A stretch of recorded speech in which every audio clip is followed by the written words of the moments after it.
What does it mean to erase yourself completely? Not just change your name or move to a new city, but vanish so thoroughly that no record of your existence remains anywhere. No files, no photos, no financial footprints. This was the choice made by one of the most elusive figures in the Yakuza's shadowy world, a man whose expertise lay far beyond street-level crime. He was a financial operative, a master of moving money through channels so discreet they almost didn't exist. But when the international authorities began closing in, he didn't run. Instead, he did something no one could have predicted. He deleted himself. The process wasn't simple. In Japan, where bureaucracy is meticulous and digital surveillance pervasive, erasing a person's identity is nearly impossible. Yet, piece by piece, he dismantled his digital footprint. School records vanished, wiped clean from government databases. Medical files disappeared as if he had never walked into a clinic. Bank accounts were quietly closed or drained, their histories scrubbed. Passport logs, government registries, even old photographs stored in public and private archives, gone. It was as if he had been erased from the country's collective memory. Stay with me, because what comes next is even more unsettling. This man didn't just vanish. He reappeared, but not as himself. He assumed 3 separate identities that belonged to people who had disappeared years before. Each new persona lived in a different region of Japan, maintaining distinct habits, routines, and social circles. Each had access to discrete financial networks that funneled money to Yakuza operations. For the government, he was a ghost, a non-entity. For the criminal underworld, he was a singular force living 3 lives at once. What you will see next may surprise you. An investigation into unusual financial patterns began to unravel this impossible setup. 3 unrelated citizens scattered across Japan were all behaving like the same individual. As officials dug deeper, they uncovered a deception so precise it defied conventional understanding. But even the most carefully constructed facade has its flaws. A single mistake, small and almost invisible, became the thread that threatened to unravel the entire operation. Before the authorities could close in, he disappeared again. No body, no trace, no identity, just a void where a man once stood. Now, Japan's investigators are left chasing shadows, suspecting that this ghost with 3 past lives, and perhaps a 4th unknown one, may still be operating in the darkness, beyond the reach of any system designed to catch him. This is the beginning of a story about secrets hidden in plain sight, about a man who dared to remove himself from existence and the relentless pursuit that followed. The investigation into this enigma has only just begun. Before we dive deeper, take a moment to settle in, because what unfolds next will challenge everything you thought you knew. The threads of this mystery are about to intertwine in ways that reveal not just who this man was, but what he might still be capable of. Staying with the story until the very end is crucial, as each new detail peels back another layer, bringing us closer to the truth that has been lurking just beyond the shadows. You won't want to miss a single moment of what's coming next. The process began with the most fundamental step: severing ties to educational institutions. He initiated formal requests under the guise of identity theft victimhood, contacting every school and university listed in his original records. Each demand was precise: complete deletion or at least the redaction of any personal information tied to his birth name. These requests were not casual. They were timed to coincide with legitimate-looking inquiries, often accompanied by forged police reports and notarized affidavits. By leveraging bureaucratic procedures designed to protect privacy, he exploited the system's own safeguards to push for erasure rather than disclosure. Behind the scenes, he employed intermediaries, lawyers, and data privacy consultants, operating under shell companies. These entities submitted the paperwork to educational boards, requesting transcripts, enrollment records, and any related databases to be purged. The intermediaries were instructed to appeal denial outcomes swiftly, pushing the institutions into compliance under threat of legal action or regulatory scrutiny. Over months, the trail of his scholastic existence was systematically dismantled, leaving only fragmented metadata in isolated archives inaccessible without court orders. Simultaneously, hospital records became a critical target. Medical data presented a tougher challenge due to stringent health privacy laws and multiple systems spread across regions. He coordinated with healthcare insiders, contacts within records departments who facilitated the redaction of his personal identifiers from physical and digital files. When direct deletion was impossible, they implemented data masking techniques, replacing his name and birth date with generic placeholders. He also filed formal requests citing the Health Insurance Portability and Accountability Act, HIPAA provisions, invoking rights to amend or restrict access to his medical records. These requests included fabricated documentation alleging record inaccuracies or unauthorized access, compelling hospitals to quarantine his files. In parallel, he infiltrated banking systems through a combination of legal petitions and identity verification processes. First, he systematically closed all existing accounts under his real identity, ensuring no active financial footprints remained. Then, through legal representatives, he requested the removal of his personal data from credit bureaus and financial institutions. This involved submitting identity deletion requests supported by court orders that cited fraudulent account activity and identity compromise. Credit agencies, bound by compliance standards, began scrubbing his data from their systems, effectively severing the link between his name and any financial activity. The government databases posed the most complex obstacle. Vital records, birth certificates, social security information, driver's licenses, are maintained with high security and redundancy. He exploited administrative loopholes by filing multiple petitions under different pretexts. Some claimed clerical errors in official documents. Others alleged identity theft or loss of original paperwork. Each petition was accompanied by counterfeit proof of identity, often forged with high-grade counterfeiting equipment, to convince officials of his standing. In rare cases where direct deletion was impossible, he arranged for record amendments, changing key identifying details such as middle names, birth dates, or addresses, effectively creating mismatched datasets that defied correlation. He also targeted the electronic government systems through legal channels designed for data correction and privacy. By invoking the Freedom of Information Act and data protection regulations, he submitted formal applications demanding the minimization or anonymization of personal data held by federal and state agencies.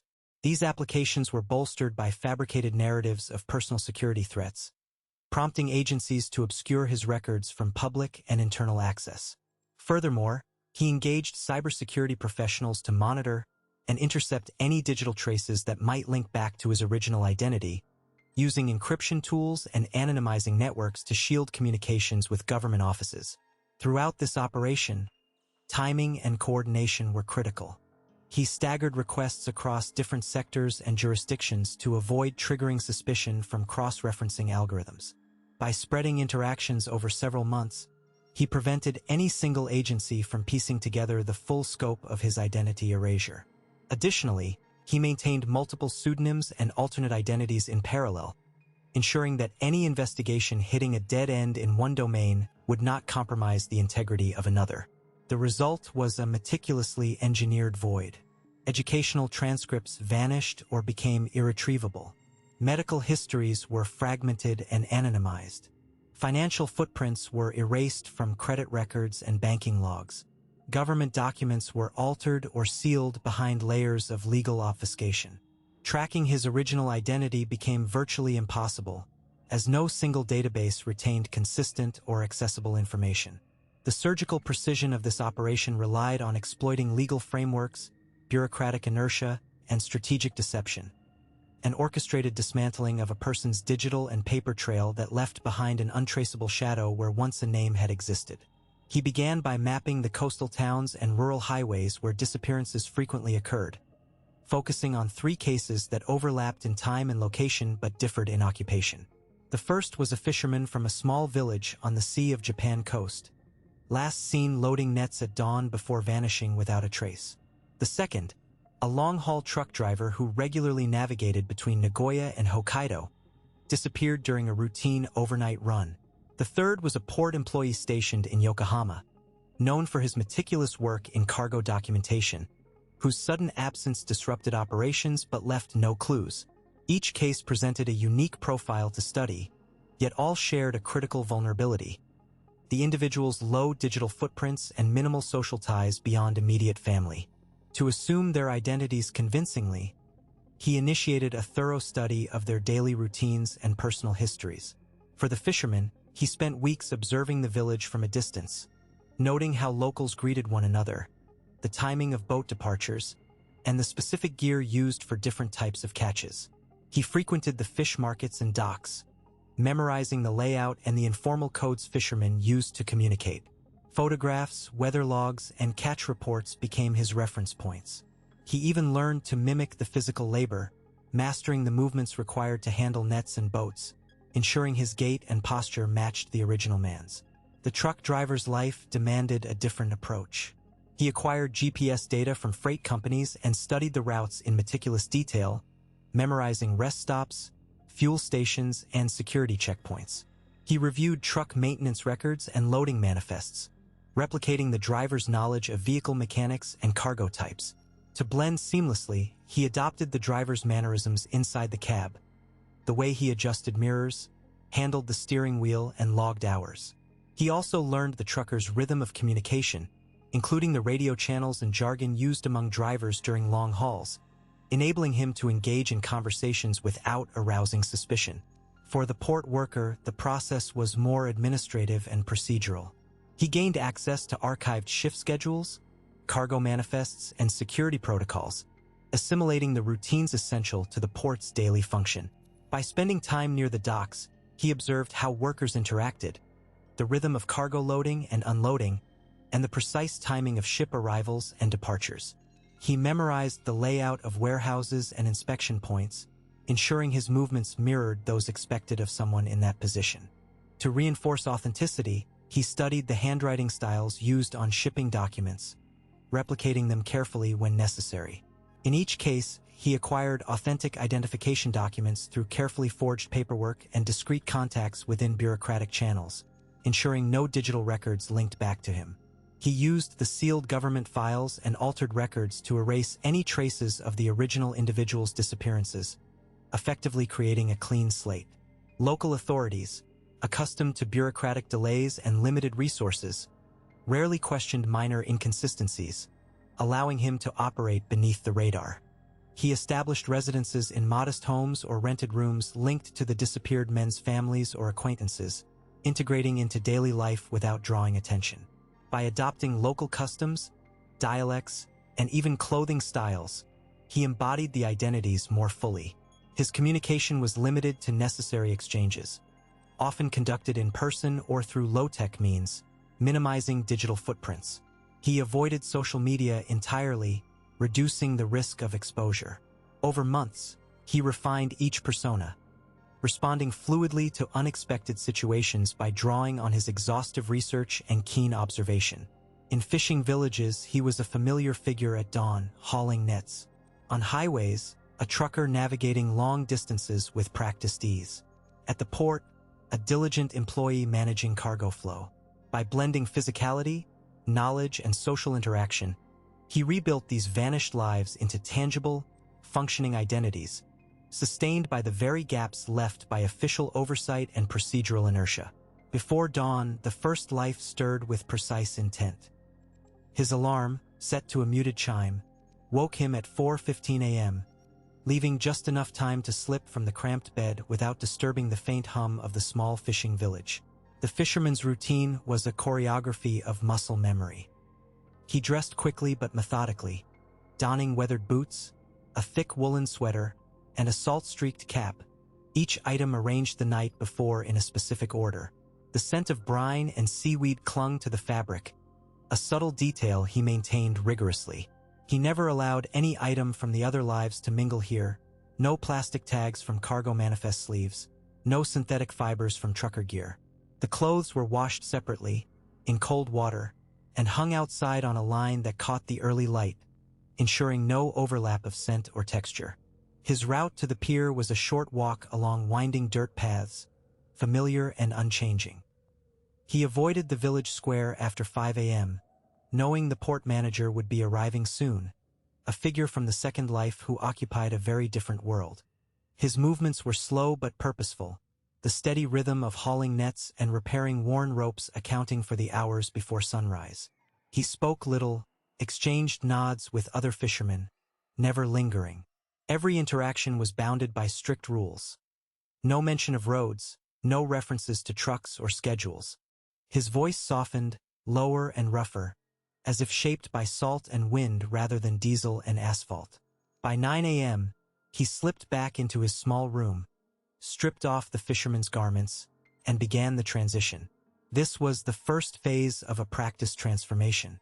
The fisherman's skin was scrubbed clean of residual salt and scent, the cap and boots set aside in a locked box beneath the bed. He then donned a simple gray suit, clean and pressed, with a silver tie clip that gleamed under the dim light. This was the port employee, a man of order and paperwork.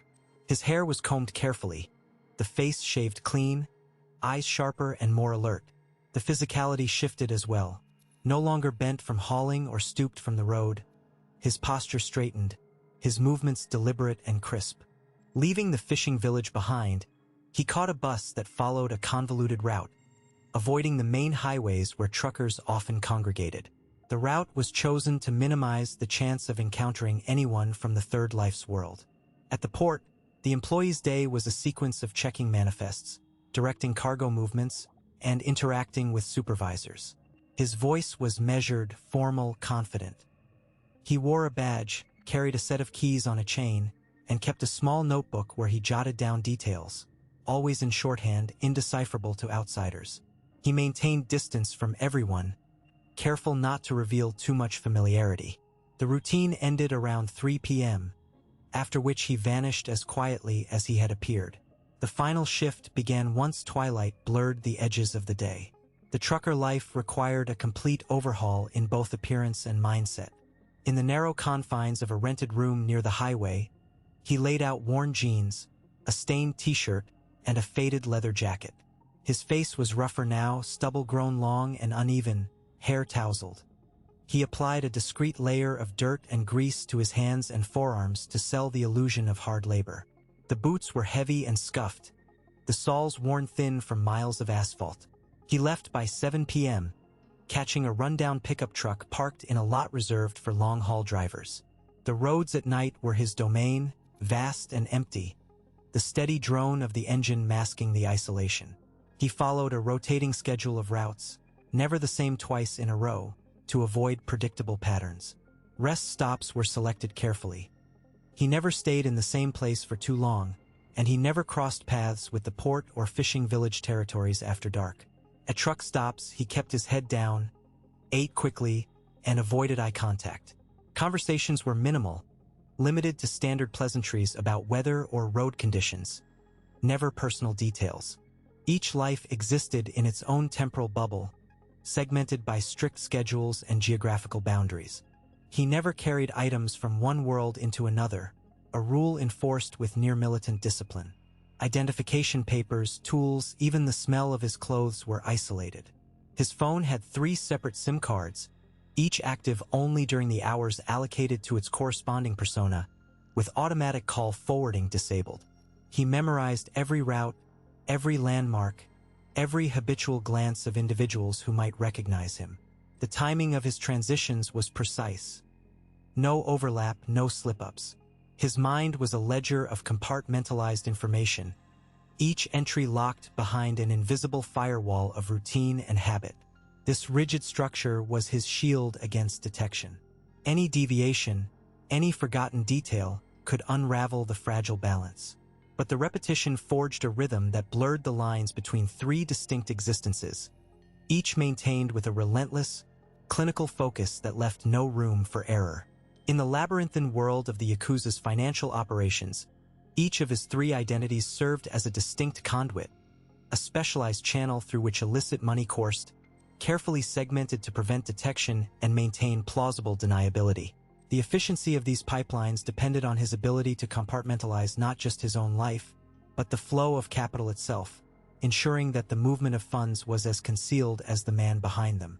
Under his first identity, a seemingly legitimate businessman with ties to Southeast Asia, the primary method of moving money was through international remittances. This network relied heavily on a web of small, seemingly innocuous money transfer agencies scattered across urban centers in Japan, Singapore, and Hong Kong. These agencies handled a constant but modest stream of funds, blending illicit capital with legitimate transactions. The process was painstakingly calibrated. Large sums were broken down into thousands of smaller transfers, each below the threshold that would trigger regulatory scrutiny. By leveraging this smuffing technique, the money traveled in fragments, disguised as payments for import-export goods or service fees. Once dispersed across multiple accounts in offshore jurisdictions like the Cayman Islands and the British Virgin Islands, the funds were pooled into dormant accounts, long-neglected bank accounts held under shell companies, lying fallow until needed for reinvestment. These dormant accounts served as reservoirs, quietly accumulating interest and awaiting activation when the Yakuza required liquidity for larger operations. The offshore entities, often registered under aliases linked to his first identity, masked ownership through nominee directors and carefully crafted corporate veils. Switching to his second identity, which operated as a low-profile local entrepreneur in Osaka, the flow of money took on a decidedly cash-centric character. Here, physical cash movement was paramount, aligned with the Yakuza's traditional distrust of electronic trails. He coordinated a network of trusted couriers and front businesses, restaurants, pachinko parlors, and small retail shops that functioned as cash funnels. Profits from illicit activities, such as extortion and underground gambling, were collected in envelopes and counted in back rooms before being deposited as daily takings into business accounts. However, to minimize digital footprints, much of the capital remained in cash form, moved through hand-to-hand transfers between operatives. This cash-only circuit was reinforced by the frequent use of black taxis, vehicles specially outfitted to transport bundles of bills under the noses of law enforcement. Periodically, large sums were hidden in safe houses or converted into high-value goods, precious metals or art, that could be liquidated elsewhere. This identities pipeline was the most vulnerable but also the most flexible, allowing for rapid deployment of funds without the delays or traceability of banking systems. His third identity, embedded within the younger, tech-savvy faction of the Yakuza, utilized cryptocurrency as its backbone. By exploiting local crypto exchanges, some compliant, others loosely regulated, and decentralized finance platforms, he created a digital web for laundering money that was cutting-edge yet fraught with risk. Funds would be converted into stablecoins or privacy-focused tokens, then split across dozens of wallets controlled by intermediaries operating under pseudonymous handles. These wallets acted as digital dead drops, with transactions timed deliberately to avoid pattern recognition algorithms employed by blockchain analytics firms. To further obfuscate the trail, he orchestrated multiple chain hops, moving assets through a series of increasingly obscure tokens and mixing services. Occasionally, crypto holdings were transferred to hardware wallets or cold storage devices, effectively taking the money off network until it was safe to reintegrate into the broader financial system. This pipeline was novel and complex, reflecting the evolving nature of financial crime in the digital age and representing a strategic diversification from traditional methods. Each identity's financial pipeline operated in isolation, but they were linked by an intricate schedule dictated by him alone. Periodic reconciliations, conducted through coded messages and indirect intermediaries, ensured that the total capital remained balanced, enabling the Yakuza's broader enterprise to function seamlessly. This trifurcate system was a fortress of liquidity management, combining the reliability of international banking with the stealth of cash circuits and the innovation of cryptocurrency. It was precisely this layered approach that shielded the organization from detection, allowing millions to flow under the radar, fueling operations that the outside world would never glimpse. The first cracks appeared when analysts noticed an uncanny alignment in the daily routines of three seemingly unrelated individuals. Each had distinct identities, different names, backgrounds, and residences. Yet, when investigators cross-checked their digital footprints, a pattern emerged that defied logic. Over a span of several months, these three operated with an eerie synchronicity, logging into the same obscure messaging platforms within minutes of each other, accessing identical encrypted files, and even mirroring browsing habits down to the second. Travel records deepened the mystery. Passenger manifests from multiple international flights showed these three men boarding planes at staggered times but arriving in the same cities within narrow windows, sometimes within hours of each other. Yet, surveillance footage from airports and border checkpoints told a conflicting story. While each man appeared individually, their physical demeanor, posture, gait, even facial micro-expressions showed striking similarities that experts struggled to rationalize. A behavioral analyst later described it as the choreography of a single mind inhabiting multiple bodies. Spending habits offered another layer of perplexity. Financial investigators observed that all three maintained distinct bank accounts, each with carefully curated transaction histories designed to look unrelated. However, the patterns of expenditure, the timing, amounts, and locations revealed near-perfect overlaps. For instance, one individual would withdraw a precise sum of cash at a cafe in Lisbon. Within the next hour, another would make an equivalent purchase at a boutique in Milan. The third would then deposit a matching amount into a cryptocurrency exchange hours later. This circular flow of funds was meticulously timed, suggesting a single orchestrated operation rather than coincidental behavior. Digital forensics unveiled a more granular picture. Metadata extracted from their devices showed that, despite different IP addresses and device models, certain background processes synchronized across their systems. These included encrypted data transfers initiated simultaneously and access logs that trace back to a shared virtual private network node. Even their mobile devices, registered under different carriers and countries, pinged the same cellular towers in overlapping timeframes during supposed solitary movements. The investigators dubbed this shadow networking, multiple physical presences linked invisibly through a web of digital threads. Closer examination of CCTV footage from urban centers where all three were known to operate revealed subtle inconsistencies. One camera angle would capture one man entering a cafe. A different camera nearby, minutes later, would show the second man leaving a nearby shop. The timing suggested that the two could not have been in those places independently without impossible speed or teleportation.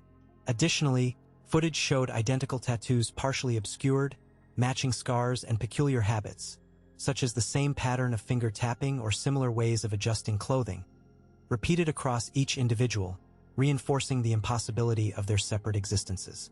The breakthrough came when the team mapped their schedules using a heat map overlay of geolocated data, revealing a near-perfect temporal and spatial interlock.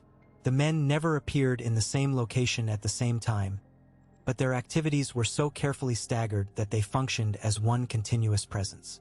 It was as if a single entity moved fluidly through three bodies, leaving behind a trail of coordinated actions that spanned multiple continents and time zones. This discovery raised profound questions about the nature of their operation. How could three men maintain such flawless synchronization without detection? Was this the result of sophisticated communication protocols, or something more elusive? The investigation shifted from tracking individuals to unraveling the mechanics of their shared identity. A man with three shadows moving in perfect harmony, each step feeding the labyrinthine network of the shadow crimes syndicate. The first mistake was almost imperceptible, lodged deep within the layers of procedural routine that defined his interactions with official systems. It was not a breach of security or a careless slip of identity, but a minute inconsistency in the digital timestamps attached to his series of activities. The investigators, trained to detect anomalies buried beneath vast datasets, found it immediately suspicious. The discrepancy was so small that, on the surface, it would have gone unnoticed by any but the most meticulous observers. At the core of this error lay the synchronization of his three different identities, each operating under separate aliases but bound to the same underlying individual. Each persona had its own set of digital footprints, distinct communication channels, and unique schedules. The operation had relied heavily on temporal separation, ensuring that none of the three personas would engage in activities that could overlap or betray their shared origin. However, somewhere along the chain, the precision faltered. The timestamps associated with one identity's login sequence were recorded in Coordinated Universal Time, UTC, while another used local time based on the city from which it operated. The third, presumably more cautious, employed a manually adjusted time zone setting meant to obscure its location. This detail, while minor, created a subtle but measurable pattern once the data was compiled and analyzed. When investigators overlaid these sequences, they found that the intervals between actions did not align perfectly.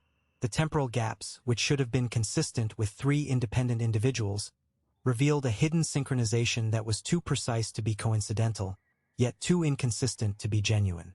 This small misalignment triggered automated alerts within the national security databases. The system was designed to flag unusual activity patterns, and the slight irregularity in timing was enough to prompt a deeper review. Analysts assigned to the case began to piece together the timelines, cross-referencing them against communication logs, travel records, and financial transactions.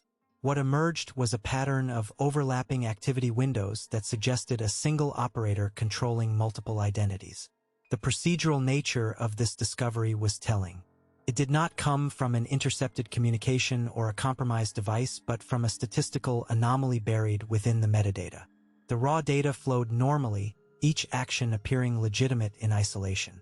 Only when viewed as a whole did the cracks begin to form. The triple identity architecture, once thought impervious, showed its first signs of structural weakness through the very protocols designed to maintain its integrity. Further examination revealed that the error originated in the software used to automate activity scheduling. The system's internal clock had not been uniformly synchronized across all platforms. This lapse allowed for minor drift in recorded times, which compounded over days into detectable discrepancies. The operator, focused on operational security in other domains, encryption, communication channels, physical movements, had overlooked this technical detail. The oversight was not one of intent but of procedural complexity. Investigators noted that this kind of mistake was rare, especially among operatives of such high sophistication. It indicated reliance on multiple automated tools that were not fully integrated, exposing a vulnerability in the otherwise seamless facade. The failure to standardize time settings across applications was a procedural fault that undermined the entire construct of three separate identities functioning as one. This discovery altered the investigative approach significantly. Rather than pursuing leads based on individual behavior, analysts shifted focus to the synchronization mechanisms themselves. They began to reconstruct the timelines with greater precision, mapping out windows of activity to identify overlaps and gaps. The temporal data became a key to unlocking the operational methods of the syndicate, revealing patterns invisible through traditional surveillance. Moreover, the national alert activated by this anomaly mobilized interagency cooperation. Agencies with access to specialized timestamp data repositories contributed their resources, cross-linking information to create a detailed temporal map of the suspect's movements. The minor procedural slip that initiated this response had cascading effects, uniting disparate streams of intelligence under a common investigative framework.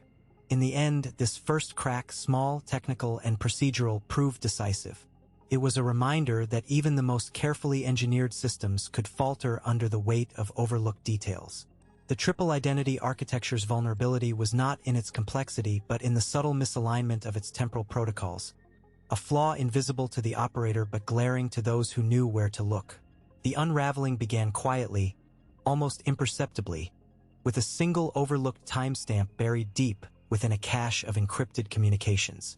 Forensic analysts, equipped with cutting-edge software designed to parse through obfuscated data, extracted fragments of metadata that had survived his frantic attempts at deletion. These fragments, scattered across multiple devices, formed the first faint threads connecting the disparate personas he'd so meticulously crafted. Digital reconstruction teams worked tirelessly to piece together these shards. They employed advanced algorithms capable of predicting missing data by analyzing patterns in the remaining elements. From partial logs, shadow files, and residual cache folders, they reassembled a timeline that contradicted the carefully fabricated alibis of each identity. The forensic process relied heavily on cross-referencing device clocks, network logs, and GPS pings to establish an immutable temporal map, a skeleton key that unlocked the doors he thought sealed shut. Surveillance footage became the next battleground. Investigators accessed citywide camera networks and traffic sensors, cross-matching visual data with the reconstructed timeline. Automated facial recognition software flagged subtle inconsistencies, moments when one identity's movements overlapped with those of another in distant locations. These discrepancies, initially dismissed as technical glitches, gained credibility as more evidence accumulated. Analysts refined the algorithms, incorporating gait analysis and behavioral biometrics, revealing telltale signs of the same individual masquerading under different guises. Meanwhile, internal sources within the Yakuza provided a different kind of insight. Leaks trickled in, confidential reports, intercepted communications, and whispered rumors that corroborated the forensic findings. These insiders detailed the logistical impossibility of maintaining 3 separate existences without overlap or error. Their testimonies painted a portrait of a man increasingly cornered by his own duplicity, forced to improvise and leave traces while juggling conflicting demands from different factions. The investigators' approach was methodical and layered. Cybercrime units focused on uncovering digital footprints, encrypted messages, anonymous online transactions, shadow accounts, all linked through subtle cryptographic signatures. These signatures, unique to the individual's encryption habits and keystroke patterns, acted like digital fingerprints. Parallel teams tackled physical evidence, analyzing discarded SIM cards, passport control records, and rental agreements. Each piece chipped away at the illusion, revealing a network of interwoven identities grounded in the same flesh and bone. A pivotal breakthrough came when analysts discovered a series of encrypted voice recordings stored in a cloud archive, overlooked because of their innocuous file names. Voice recognition software identified the speaker's distinct tonal patterns across recordings attributed to different identities. Linguistic experts further confirmed matching speech cadences and idiosyncratic expressions, undermining the idea of separate actors. This convergence of auditory evidence with digital and physical data cemented the conclusion: the 3 identities were facets of a single individual. Throughout the investigation, the team remained acutely aware of the operational risks. The Yakuza's reach was vast and ruthless, capable of silencing dissidents and compromising investigations. To counter this, intelligence officers maintained strict compartmentalization of information, minimizing exposure and deploying counter-surveillance measures. They also exploited the organization's internal distrust, feeding selective leaks that sowed confusion and paranoia among rival factions, accelerating the erosion of their carefully guarded secrets. As the noose tightened, the man's digital footprint became increasingly erratic. Data gaps widened, communication patterns fragmented, and false leads multiplied. Yet these inconsistencies only reinforced investigators' theories, serving as unintentional confessions embedded in the chaos. The collapse of his 3 identities was not a sudden revelation but a cumulative process, achieved through relentless forensic scrutiny, technological innovation, and human intelligence working in concert. By the time the final pieces fell into place, what had once seemed an impenetrable triad of identities was exposed as a single, vulnerable individual, caught in the crosshairs of his own fragmented existence. The network of shadows he had built to evade capture was now a labyrinth of evidence, meticulously charted and poised to bring his carefully divided world crashing down. The trail went cold almost overnight. In the weeks leading up to his disappearance, his movements became increasingly erratic, brief, untraceable trips from one city to another, each lasting mere hours. Surveillance footage showed him slipping into obscure transit hubs, boarding buses and trains with no clear destination, always under different aliases. Yet, despite this constant flux, there was a method to the chaos. Analysts noted a pattern. Every time he vanished from one place, he resurfaced somewhere he had previously erased all traces of himself. It was as if he was looping through a circuit of ghost towns, places where no one would think to look. His last confirmed sighting was in a rundown apartment in a forgotten borough of the city. The unit was barely furnished, stripped of anything personal. No photos, no documents, no electronics. Inside, investigators found a notebook, but all entries were indecipherable, written in a cipher that no codebreaker could crack. It was as if he'd deliberately left a puzzle meant to mislead or perhaps to protect some secret too dangerous to be revealed. The apartment was abandoned just days before the authorities arrived, leaving behind a faint smell of cigarette smoke and burnt coffee grounds. Financial records told a story of abrupt cessation. All his known bank accounts, tied to his 3 established identities, were frozen or emptied within a 48-hour window. Credit cards stopped working, automatic payments failed, and any digital footprints vanished. What was strangest was the complete shutdown of his cryptocurrency wallets. The wallets were emptied, but no subsequent transactions could be traced. This suggested he had moved funds through untrackable channels, possibly through mixers or decentralized exchanges, then converted them into untraceable assets. It was a clean break, one designed to sever every financial tether that could lead back to him. Deleted logs from his communication devices revealed a frantic period during his last days. Messages were sent and erased within seconds. Calls were made through burner phones that self-destructed after use. Metadata from these devices indicated multiple connections with shadowy figures, some known to law enforcement, others entirely new. Yet, despite this web of contact, no direct link to his current whereabouts could be established. Even the most sophisticated tracking algorithms failed to pierce through the layers of obfuscation. The prevailing theory among experts is chilling in its simplicity. He didn't just disappear. He obliterated his existence in every conceivable way, erasing his 3 known identities and slipping into a 4th, one so thoroughly fabricated and shielded that it defies detection. This 4th identity is not merely a new name or a forged passport. It's a complete reinvention, a digital and physical ghost form that lives in the gaps between databases, beyond the reach of standard surveillance. Some speculate he exploited emerging deepfake technologies and synthetic biometrics to create a new persona indistinguishable from reality. Others argue he may have fled the country under the guise of clandestine operations, supported by undisclosed alliances. Yet, no hard evidence has surfaced to confirm these hypotheses. The truth remains buried beneath layers of misinformation and deliberate misdirection. In the shadows left by his vanishing act, a chilling question lingers. If he truly erased himself from existence, what has become of the man who once thrived in the cracks of society? And more urgently, what was the secret he was protecting? One so perilous that disappearing was the only way to survive. As investigators pore over the last fragments of his life, a sudden anomaly emerges within a recently decrypted data cluster. Hidden deep in the network, a cryptic message pulses intermittently. A beacon, or perhaps a trap, pointing toward a location no one has dared to explore. The coordinates lead to a forgotten underground facility, a place rumored to be abandoned for decades. The files hint at a meeting scheduled just days from now. The silence that followed his disappearance is about to be broken. But by whom?